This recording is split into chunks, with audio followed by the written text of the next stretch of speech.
So இப்போ நீங்க supply zone mark பண்றதா இருந்தா டிராப் பேஸ் டிராப் இதை சப்ளை ஜோனா மார்க் பண்ணிங்க. இந்த பேஸ் வந்து எனக்கு ஒரு WRC கேண்டில். செல்லர்ஸ் வந்து ரொம்ப அக்ரெசிவா இருக்கிறதுனால இந்த ஜோன் நான் ட்ரேட் போலான்னு யோசிக்கிறேன். ஹையர் டைம் ஃப்ரேம்ல போனேன்னா எனக்கு இங்க சப்ளை ஜோன்ஸ் இல்லை. ஆனா இப்போ நான் ப்ரீமியம் ஜோன் டிஸ்கவுண்ட் ஜோன் வரைஞ்சேன்னா திஸ் ஃபால்ஸ் அண்டர் ப்ரீமியம். அதனால இந்த ட்ரேட் நான் யோசிக்க மாட்டேன். எனக்கு டிஸ்கவுண்ட்ல ஏதாச்சும் ஒரு ஜோன் வந்திருந்தா நான் வந்து ஒரு ட்ரேட் பண்ணுவேன். இப்போ 1 ஹவர்ல எனக்கு இது வந்து ப்ரீமியம் ஜோன்ல வந்துருச்சா, 5 மினிட்ஸ்ல போறேன்.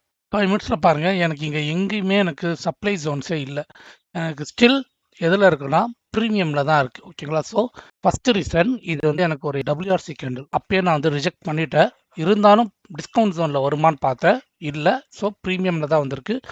ஸோ இது ரெண்டுமே எனக்கு சாட்டிஸ்ஃபை ஆகாதனால இதை வந்து நான் டெலிட் பண்ணிடுறேன். இந்த ஜோனை ட்ரேட் பண்ண மாட்டேன். மேபி ட்ரேட் பண்ணியிருந்தேங்கன்னா என்ன ரியாக்ஷன் பாருங்கள். டிஸ்கவுண்ட் ஜோனில் தான் எனக்கு மார்க்கெட் ரியாக்ட் ஆகிருக்கு, ப்ரீமியம் ஜோனில் ரியாக்ட் ஆகலை. ஓகேங்களா? ஸோ உங்கள் சப்ளை ஜோன் டிஸ்கவுண்ட் ஜோனில் வந்துச்சுன்னா நீங்கள் ட்ரேட் போகலாம்.